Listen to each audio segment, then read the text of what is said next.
Hi everybody, I'm Nancy. Welcome back to our support group for our pet parents that have seizure dogs or cats or pets. As I said before, this is just something to kind of help each other out, because when this is happening, it's very scary. It's very helpless feeling that you have. So I just wanted to support each other while we're trying to support our pets. This is in no way meant to replace getting help from a professional veterinarian. I am not a vet. I have no medical experience. If you suspect your pet is having seizures, please contact your vet immediately and follow their advice. Like I had explained before, I have some written notes that I'm going to keep reading from. So again, please excuse that. I just don't want to miss anything. I want to make sure that I'm giving as much information as I can. So last time we left off, we had just gotten a new vet because her first vet wasn't taking the seizures seriously, and we found a vet that had a dog herself that had seizures, and we were dealing with it with them. So now we are up to January 1st, 2017, New Year's Day 2017. This is my journal entry from that morning and what happened. We were all still sleeping. I had woken up at 5:30 and it was too early to feed Sadie, so I was just falling back to sleep. I started to hear a thumping coming from her bed in the corner.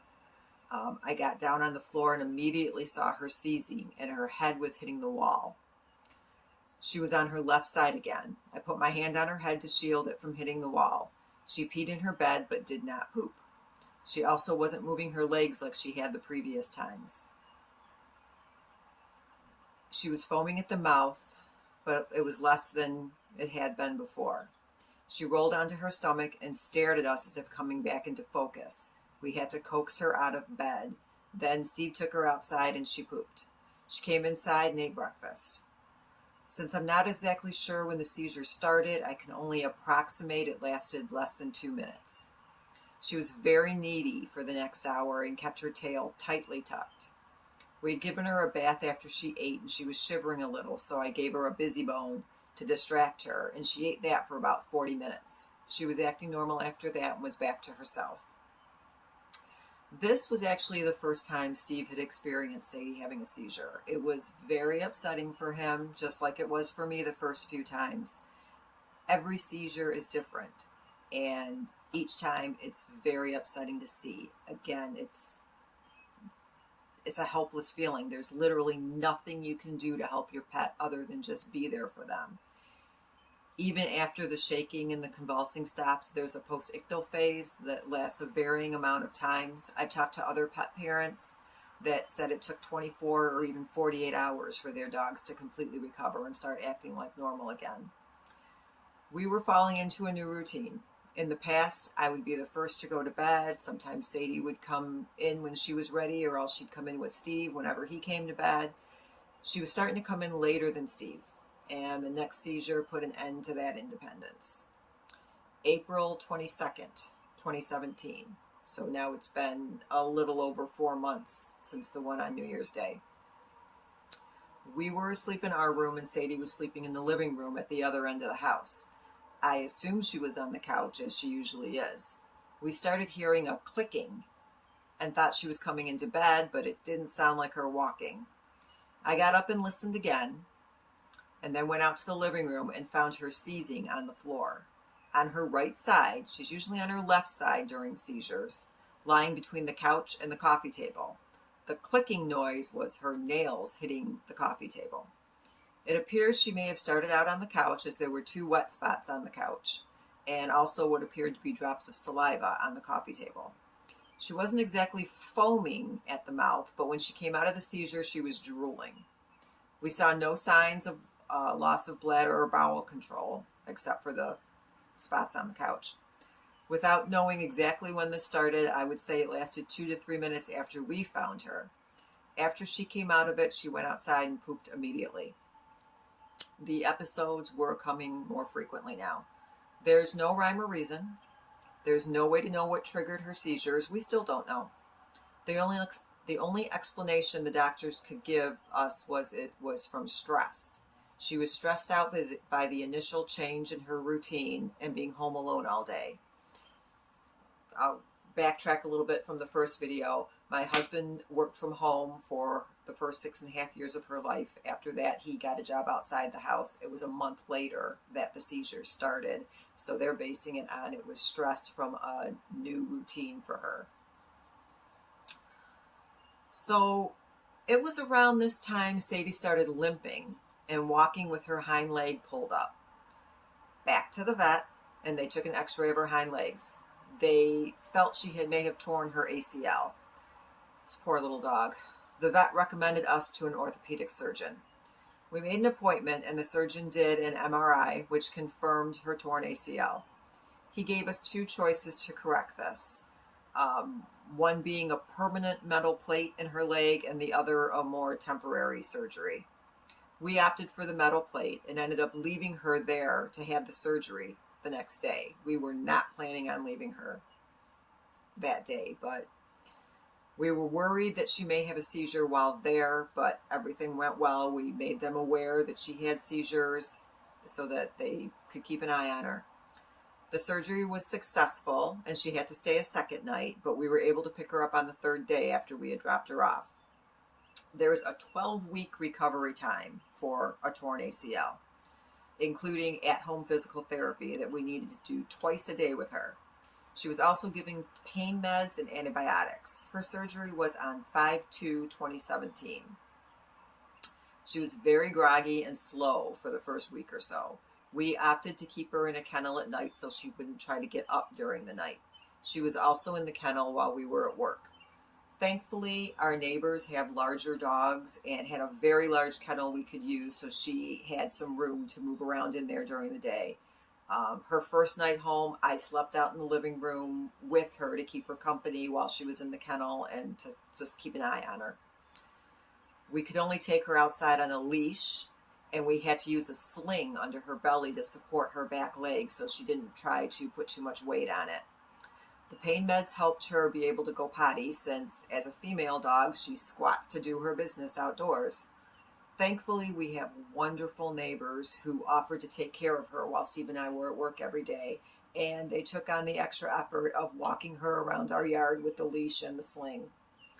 Those first 2 weeks using the sling were definitely a challenge, but Sadie was a trooper and adjusted to it quickly. We did make the mistake of weaning her off the pain meds too soon, and she would start shaking, almost shivering like she was cold when the pain would hit. We immediately started the pain meds again, and she did much better. Her at-home physical therapy consisted of cold and warm compresses and moving her leg for her to strengthen the muscles. Of course, we were concerned about her having seizures during her recovery. If stress had caused the initial onset of seizures, we knew this new routine was definitely stressful for her. All of a sudden, she's locked in a kennel all day and instead of having the run of the house, and the pain and the physical therapy were big changes. Unfortunately, our fears were not unfounded. Memorial Day weekend was a big turning point for us. By this point, Sadie had been back to the surgeon for her 3-week checkup after the ACL surgery, and she was doing so well, we'd moved her back to her own bed in our bedroom at night. Her bed was in the corner between my nightstand and a dresser, so it was kind of like a little cocoon for her in there. So this is May 27th, 2017, approximately 1:34 a.m. We were all asleep in our room, Sadie in her bed next to ours. I heard what I thought was heavy breathing, then thumping, and realized she was seizing. I got down on the floor and moved her away from the wall and the dresser. She was foaming at the mouth and breathing hard, sort of grunting or crying with each breath. Her legs were moving, and she was on her right side. Approximately 2 to 3 minutes afterwards, she started calming down. The convulsions slowed, and we thought she was coming out of it. Then it seemed like a second wave hit. She started convulsing again and frothing at the mouth. Although her eyes were still glazed over, I realized she never really came out of that first seizure before the second one hit. She had urinated on her bed before I even woke up. It lasted until 1:40 a.m. She was able to get up and walk. Steve took her outside, but said she didn't do anything and seemed very confused. They came back inside and she laid down. She was confused and just laid down till about 5 a.m. Then she got up, went back to her bed in the bedroom, and around 6 a.m. we all got up. She ate breakfast and she seemed like herself again. So that was 1:34 in the morning on 5/27. This is 8:45 p.m. the same day, 5/27. She had just laid down on the couch and within minutes started seizing. She convulsed and was foaming at the mouth. The whole thing lasted 1 to 2 minutes or less. She came out of it dazed, but recovered quickly. 5/28/2017, 3:06 a.m., so several hours later. Once again, we're all asleep. Sadie in her bed on the floor beside our bed. We woke up when we heard her seizing. She had peed in her bed. She was convulsing and again foaming at the mouth. The convulsions lasted less than 2 minutes. She was confused coming out of it. She was very thirsty afterward. Between 3:30 a.m. and 5:30 a.m., we went outside multiple times. She peed and pooped, but would come in and take a big drink again. She was very active, and it wasn't until after 5:30 she settled down and slept for a while. I called her vet, who called in a prescription for Phenobarbital. Now, Phenobarbital is a human medication for controlling seizures, and it's usually the first step taken with animals, dogs, when the decision is made to put her on seizures or on medication. Because she had those 3 seizures called a cluster within such a short time frame, the decision was made to put her on the pheno because she would have just kept having them probably. Sometimes when she'd have seizures during these off hours, like the vet's office is closed, we would call our vet's emergency phone line. Sometimes I was frantic, other times I just needed to hear a voice of reason. The pheno is the anti-seizure medication, usually for humans, but I do know quite a few dogs that are on it.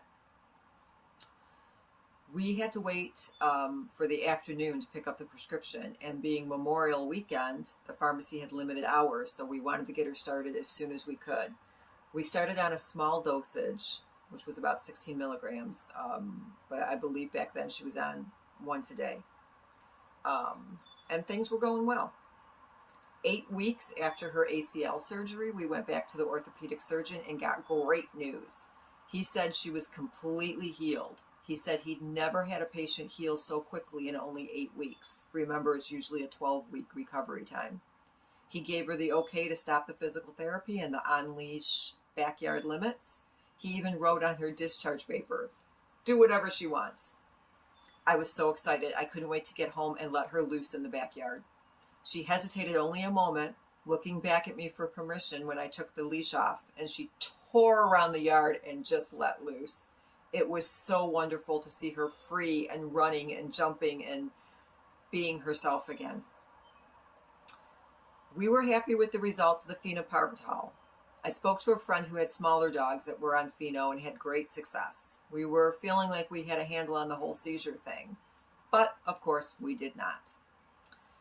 September 3rd, 2017. We're starting to notice these things are happening on holidays, like New Year's Day, Memorial Weekend, and now Labor Day weekend. 11:25 p.m. We'd all went to bed around 11. Sadie was sleeping in her bed. We heard her start convulsing. I got down on the floor. It was 11:25 p.m. She was lying on her right side. The convulsions were not as severe as in the past. She peed in her bed. She didn't seem to actually foam at the mouth, but more just drooled a little bit. She stopped convulsing at 11:27 p.m. She looked around very confused and dazed. She kept looking from me to Steve, still dazed. Then she got up and Steve took her outside. She didn't do anything outside. When she came back in, she still had her tail tucked very tightly and she was scared. She and I went out to the living room and she jumped up on the couch and fell asleep. About 45 minutes later, she got up, went back to the bedroom and laid back down in her bed. Then she jumped up on the bed and slept with us for the rest of the night. We were in for a very bad stretch. Only 10 days later, September 13th, 2017, 10:40 p.m. We had all went to bed around 10. Sadie was in her bed. At 10:40, she started convulsing. I got on the floor and cradled her head. Her whole body was stiff and her legs were moving fast. It's like they're laying on the floor, but their legs are moving like they're running. Her heart was beating so fast. She pooped in her bed. The convulsions were worse than last time. She was on her right side, and the convulsions would ease and start up again. She never really came out of the seizure before another round would hit. This happened 3 times. She tried to stand up and stumbled. She was very, very dazed. The whole convulsion phase, the jerking and seizing, lasted until 10:49. She was able to get up and walk with her tail tucked. Steve took her outside, but she walked around dazed. She came in and still had her tail tucked. We gave her a bath, which she usually loves, but she was too dazed to know what was going on. She then went to the living room and laid on her couch for about 30 minutes. She then seemed to focus a little, got down and laid on her bed in the living room. She's got beds all over the house. Around 1:15 a.m., she seemed to come back to herself. She was still very exhausted. Approximately 1:30, she started trembling slightly. I took her outside and she calmed down. She then slept hard for about an hour, and we all went back to bed at 2:30 a.m. Again, we thought that would be it for a little while. Not so. September 14th, 2017, 7:30 p.m. Sadie was lying on the couch just falling asleep. She'd been acting normal all day, running outside, playing. All of a sudden, I saw her mouth open wide. I thought she was yawning, but she stiffened and arched backwards and started convulsing. We got her onto another couch and tried to calm her down. Her legs were pumping and she was foaming at the mouth a lot. She didn't pee or poop, but the convulsions lasted approximately 4 minutes. It took at least another 10 minutes for her to focus, and then she tried to get down and walk around.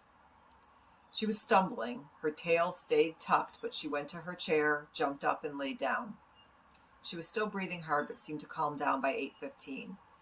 She took a deep breath and seemed to focus better, but her breathing was still very hard, although she seemed more relaxed. Earlier in that day, her doctor had changed her pheno prescription to 1.5 grain, half a tablet every 12 hours instead of half a tab of 64.8 milligram every 12 hours. So that's a really confusing. They went from this grain measurement to milligrams. Basically, she increased the pheno. The pharmacy was out of pheno, so we gave her 3/4 tablet of the 64.8 at 6 p.m. per the vet's office instructions. At 8:25 p.m., we gave her a 1/4 tab of the 64.8 per the vet's instruction after calling the after-hour emergency line. At 8:30, she got down and went for a drink and went outside and seemed to be getting back to normal, a little bit. This whole episode really alarmed us. It was way too many episodes in a short amount of days. It was about this time we decided she couldn't sleep on the floor anymore. We were afraid she might injure her head or her legs from hitting the walls and the furniture. We only had a 2-week reprieve from the seizures. This is from September 28th, 2017, 11:30 p.m. We were all in bed. Sadie had been sleeping in bed with us since the 9/13 seizure. She had just come to bed about 10 to 15 minutes before this. She started convulsing. I sat up and cradled her head and tried to calm her. She was on her left side, foaming at the mouth, and she peed on the bed. She was stiff and her legs were moving. By 11:32, she stopped convulsing and seemed to calm down. Steve lifted her off the bed and onto the floor, and they went outside. She was not stumbling or having any trouble walking. She didn't do anything outside. When they came back in, I was stripping the sheets off the bed and the comforter. She kept trying to jump up on the bed while I was making it with new sheets. Then she went and jumped into the bathtub and just stood there for a few minutes. We eventually all went back to bed. She laid for a while, then got a little restless, but eventually went back to sleep. And like we had talked about in the first video, the whole going into the bathtub thing is an attempt to cool herself down. Their internal body temperature rises with seizures, and she was attempting to find the coolest place in the house and cool down. Dogs are so smart. They are so smart. It amazes me sometimes how smart they are. She knew what she had to do to help herself, and she knew where to go in the house to get that help. I hope you're picking up on more of the details I'm putting in the journal entries for the doctors. She did seem to switch and was now being on her right side instead of her left side. She wasn't foaming at the mouth. She started frothing, which is different, and she started drooling. The whole thing with the legs pumping and moving, that was something that was coming and going. She never snarled at me again. Like her second or third seizure, she snarled at me while she was in the throes of it. That's never happened again. Then something I had been worrying about did happen. She had a seizure while the neighbors were watching her one afternoon. They had been taking her over to their house every day once the seizures started coming so often. We didn't want her to be alone at our house if she had one and try and get herself out of it. So our wonderful neighbors would come over in the morning, get her, take her back to their house with their dogs, watch her all day for us until we came home from work. They still do that to this day. She's like their third dog, and sometimes I think she likes it over there better than she likes it here at home, but it's okay. So this entry is from September 29th, 2017, approximately 2:15 p.m. Sadie was spending the day with the neighbors who usually watch her during the day. She had been outside most of the day playing with their dogs and hanging out. Approximately 2:15 p.m., she was inside laying on the couch. Apparently, she fell off the couch, and my neighbor went in to find her on the floor convulsing. She held her head and said the seizure lasted about 1 to 1.5 minutes. She seemed to come out of it quickly and was back to herself soon. I don't have a lot of details because they don't have any experience with seizures and didn't really pay too close of attention to the details that I would usually include. We just sort of took what we could from that and prayed that it didn't happen for them again. We had a family obligation and left her alone at home. And only a few hours after she had a seizure with the neighbors, which I don't know why I didn't realize this is not a good idea, because she had been kind of controlled under the Phenobarbital, but I should have asked them to watch her, and I didn't. It's just, we didn't expect it. So this is 9/29, the same day, 2017, approximately 6:15 p.m. to 7:40 p.m. We left the house for a little over an hour. When we came home, Sadie was acting normal, but there was a huge urine spot on the couch, and her left hind leg was wet. We are assuming she had another small seizure. She was fine when we got home, and we gave her a bath. We assumed it was a seizure for several reasons. Based on her recent pattern, we expected something to happen. The urine spot was a huge clue. She never had accidents in the house. The fact that her hind leg was wet was exactly what happens when she has a seizure and loses control. We really hope this was the end for a while. She'd been going through so many seizures in such a small amount of time, but again, we were wrong. There is just no way to predict when these things are going to happen. For her, there was no pattern, there was no trigger. Some animals may have a certain pattern, like once a month, loud noise, something like that. Not her. She had no rhyme or reason. So this is October 10th, 2017, 3:35 a.m. Sadie was sleeping in bed with us. I felt her convulsing. She was on her left side, body was stiff, legs moving, mouth foaming. She peed. Convulse slowed and stopped after about a minute, then started again. The second wave lasted less than 2 minutes. We got her off the bed. She was unsteady on her feet. Steve took her outside and she pooped on the deck. She didn't even make it into the yard. She never does that. Steve got the poop in the pooper scooper and she became fascinated with her poop. Usually she doesn't give a care. Once it's out, it's out. Steve had to bring the scooper to the door to get her to come back in the house. They came in and she started tensing up on her feet, fell on her left side, and started seizing again. She had never had one that I could tell while she was standing like that. The first three she had, she was eating breakfast. Since then, she'd always been asleep and lying down. So for her to have one standing up and just fall over. She fell on her left side and started seizing again. She was foaming at the mouth. That seizure lasted less than 2 minutes, legs pumping. She was very dazed and confused. We tried to get her calm enough to take a Kepra. Kepra is another anti-seizure medication. I'll get back to that in a minute. She was very active. She usually gets very calm after these seizures and lays down.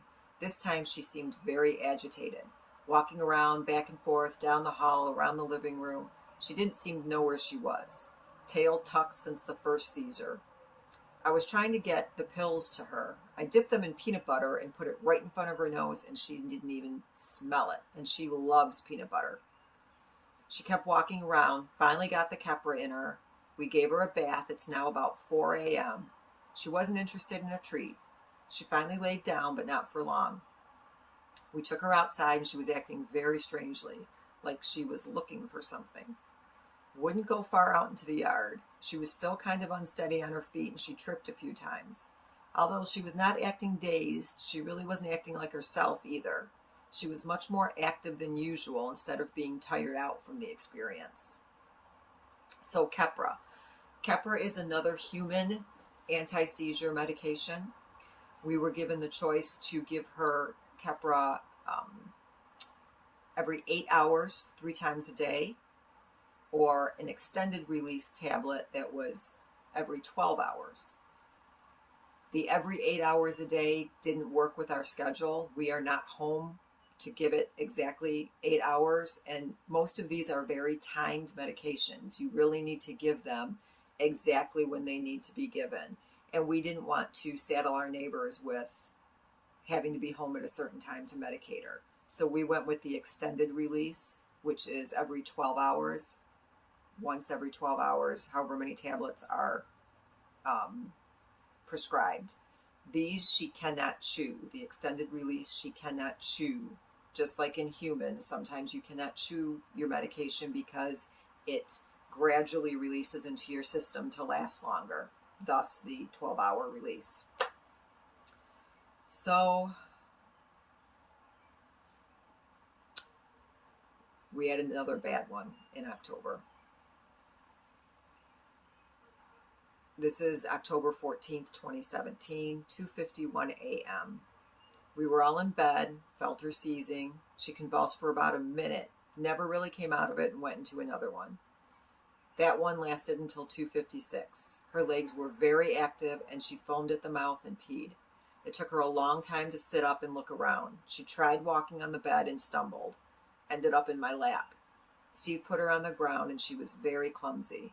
Took her outside and she peed, but she kept stumbling. When we came in the house, she was slowly pacing around and didn't want to sit down, tail tucked and still confused. Finally, around 3:10, she went to get a drink and she drank a lot. She laid on the couch and seemed to relax a little bit. Same day, October 14th, 2017, approximately 10:35 p.m. Sadie was acting normal all evening. We had gone to a wedding and I had a friend stay with her for about 5 hours and she said she was perfectly fine. Playing, sleeping, eating her bone, nothing out of the normal. We were home about a half an hour and she was lying on the couch with me. She started seizing, which lasted for about a minute. She stopped convulsing, but her body stayed stiff and she was looking around at us. Then she went into another convulsion that lasted approximately 2 to 3 minutes. She stopped and started coming out of it. She got off the couch and Steve took her outside. She started acting very strangely. She paced back and forth across the deck, jumping down and coming back. We tried to get her in the house and she acted as if she didn't recognize us, and she was actually acting like she was afraid of us. She was running in a low, crouched position with her tail tucked very tightly and kept backing away from us. She finally came inside and started biting at blankets and towels. She's never done this before, ever. She went into another seizure that was more active than the earlier ones. It lasted maybe 2 to 3 minutes. When she came out of it, she was very dazed and kept pacing the house with her tail tucked. She went into the bathroom 3 times and looked at the bathtub. The third time, she placed the right side of her head against the tiled wall near the tub. She was drinking water a little bit. At this point, I called my vet's emergency line, and the doctor called me back. She advised me to put her back on the Kepra as soon as she could safely swallow. So that was actually giving her more medication than usual. I did this at 11:05, and she seemed to start relaxing. She slept peacefully until approximately 4 a.m. She went outside and peed a lot because she had drank a lot. She came back inside and slept again. At 6 a.m. we fed her and gave her a Phenobarbital, and she went back to sleep. At 7 a.m. we gave her the next dose of Kepra. As of this writing, at 12 p.m., she's been very sleepy and subdued. This writing as of that day. I was very grateful that when she did not have the seizures when my friend was watching her. That would have been horrifying.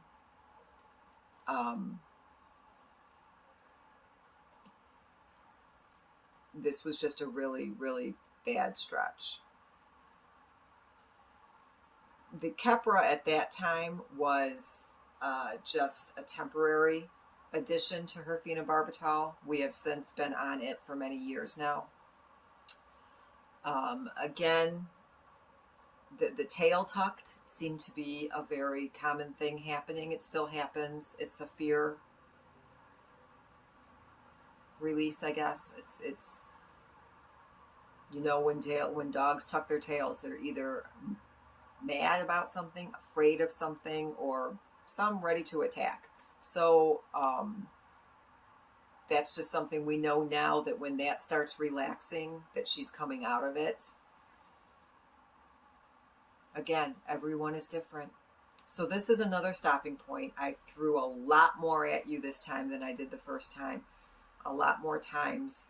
It's very important to keep track of the time while this is all happening. As you hear, I'll be like 2:53, 4:52, 1:08. It's precision as much as you can. I've had vets ask me to videotape her while this is happening so they can see what kind of seizure she has. I'll tell you right now, I have never done that. I will never post a video of that. I've seen videos of dogs seizing. It's very upsetting. When she's having a seizure, I do not think to pick my phone up and tape her. I'm more worried about taking care of her. Even when my husband and I are both here, neither one of us is thinking to videotape anything. So just know that up front. You will never see a video of a dog, especially my dog, having a seizure on this channel. It's upsetting enough in real life. Why would I want to tape it and keep watching it? I know it's helpful for the vets, but I'm not thinking in that moment to do it. So thank you for watching. Again, please hit the subscribe button down below if you want to become part of our support group. Leave any comments, any advice you have down there, and I hope to see you next time. Go grab your pet, give them a big smooch, hug on them, love on them, and have a great day. Thanks. Bye-bye.